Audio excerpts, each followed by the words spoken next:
Umattend nga pala ako ng general meeting guys, kaya samahan niyo ko for today's video. Kaya naman, let's go!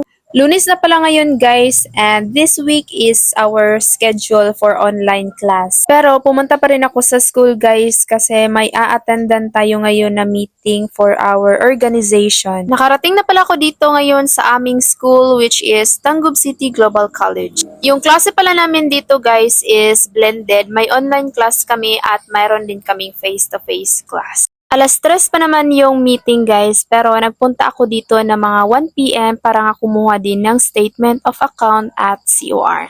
Ito na lang kasi yung kulang ko guys para makumpleto ko na yung aking mga requirements for scholarship.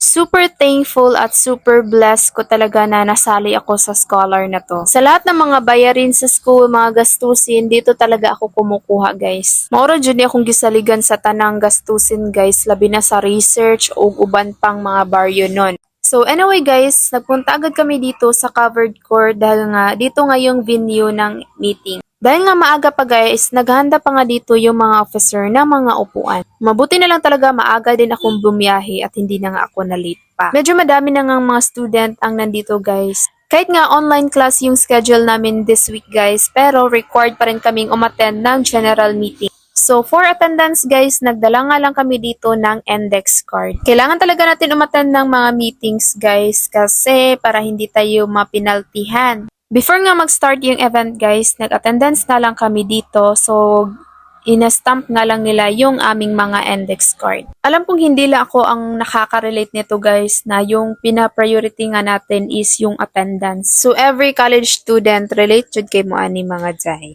So, before nga matapos yung meeting is, kailangan naman natin mo attendance day. So, gukod-gukuron lang dyan na tuning attendance, no?